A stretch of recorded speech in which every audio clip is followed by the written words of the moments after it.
existe um chamado, um caminho de luz, de força, de conexão com o sagrado. Vamos mergulhar de cabeça hoje num tema fascinante: a incrível diversidade que existe dentro de uma única religião, a Umbanda. Muita gente conhece o nome, mas nem imagina a complexidade, a riqueza e os vários caminhos que existem debaixo desse mesmo guarda-chuva espiritual. E aqui está a pergunta central que vai guiar nossa conversa. Se a Umbanda tem um marco de fundação lá em 1908, por que hoje a gente encontra tantas vertentes diferentes, cada uma com seu jeito, seus rituais? É um quebra-cabeça bem interessante que a gente vai montar junto. Para a gente conseguir entender essa jornada toda, vamos usar uma imagem que ajuda muito, a de uma árvore viva.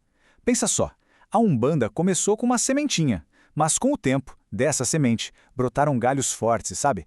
Cada um buscando a luz do seu jeito, refletindo a terra, a cultura onde cresceu. E esse aqui é o nosso mapa. Primeiro, a gente vai entender essa ideia de uma religião com muitas faces. Vamos começar pelo ponto de partida, a tal semente da Umbanda. Depois, vamos explorar os galhos que buscaram as raízes africanas. Em seguida, os que seguiram por caminhos mais intelectuais. E, no final, vamos entender por que toda essa diversidade é, na verdade, uma grande força. Então, vamos lá. Tudo começa aqui. Para a gente entender a árvore, primeiro a gente precisa olhar com atenção para a semente de onde tudo nasceu, a primeira forma de Umbanda e o que ela defendia.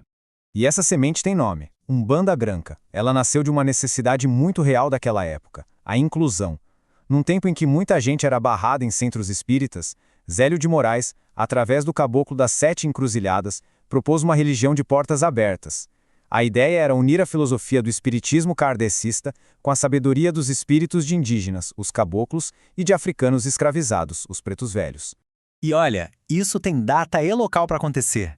15 de novembro de 1908, lá no Rio de Janeiro. Esse é o marco oficial, o dia do nascimento da Umbanda como uma religião organizada no Brasil. Aqui a gente vê um resumo do que definia essa primeira Umbanda. A doutrina era bem baseada no espiritismo de Kardec, com foco total na caridade. As entidades que se manifestavam eram principalmente caboclos, pretos velhos e crianças. E a parte ritualística era bem simples. Todo mundo de roupa branca e, um detalhe crucial, sem o uso de atabaques. Guarda bem essa informação, porque ela vai ser chave para a gente entender o resto da história.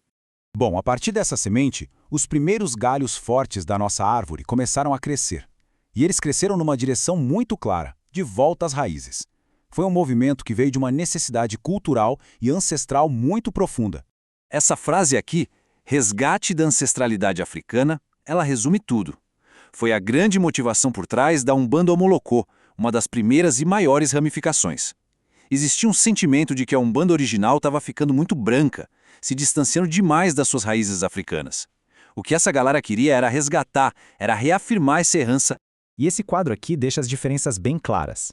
Lembra que eu pedi para guardar a informação dos atabaques? Pois é, a Omolocô traz eles de volta, e com força total. Onde uma tinha rituais mais simples, a outra traz rituais de iniciação mais complexos. E o ponto talvez mais marcante: a Omolocô, por ser mais ligada aos fundamentos africanos, inclui o sacrifício de animais, algo que não existia na Umbanda Branca. A base de tudo não era mais só o espiritismo, mas as tradições de África. E a Omolocô não estava sozinha nessa jornada. Outras vertentes seguiram caminhos parecidos. A Umbanda de Almas e Angola, por exemplo, deu um foco maior na tradição bantu e no culto aos antepassados. Já a Umbanda popular, que também é chamada de cruzada, é fascinante porque ela foi surgindo de forma mais espontânea, misturando tudo. Umbanda, candomblé, catolicismo popular, era religião viva, se adaptando à cara e à cultura do povo. Ok, então enquanto alguns galhos cavavam fundo na terra em busca das raízes, outros começaram a crescer para cima, para o alto. Eles buscavam a luz da filosofia, da intelectualidade. Foi uma outra fase importantíssima em que vários líderes buscaram organizar, sistematizar e dar uma base de pensamento mais complexa para a Umbanda. A palavra-chave aqui é racionalização. A Umbanda kardecista, por exemplo, tentou fazer quase uma depuração da religião, tirando todos os elementos materiais, sem velas, sem guias coloridas, sem atabaques, para ficar o mais próximo possível da lógica do espiritismo. Já a Umbanda científica buscou um caminho de validação racional da fé, interpretando os orixás não como divindades, mas como forças da natureza, como energias e vibrações. E tem um ano que é um divisor de águas nesse movimento, 1956. foi quando o WWW da Mata e Silva fundamentou o que ficou conhecido como a Umbanda, ou a Umbanda Esotérica. A proposta do Mata e Silva foi bem ousada.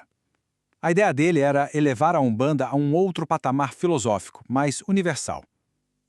Ele reinterpretou a religião não apenas como uma fé, mas como um sistema cósmico supercomplexo. Nessa visão, os orixás não eram mais associados aos santos católicos. Eles se tornaram 7 princípios cósmicos, que dialogavam com o ocultismo do mundo todo. Agora, vamos dar um salto no tempo para outro marco importantíssimo nessa busca por sistema. 1996. Esse é o ano em que Rubens Saraceni fundamenta a Umbanda Sagrada, que é hoje uma das vertentes com mais seguidores e influência. A Umbanda Sagrada representa talvez o auge dessa ideia de organização.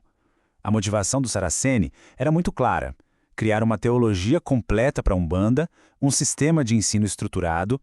Ele organizou os orixás em 7 tronos divinos e colocou todo esse conhecimento em dezenas de livros, criando uma base de estudos muito robusta e de fácil acesso.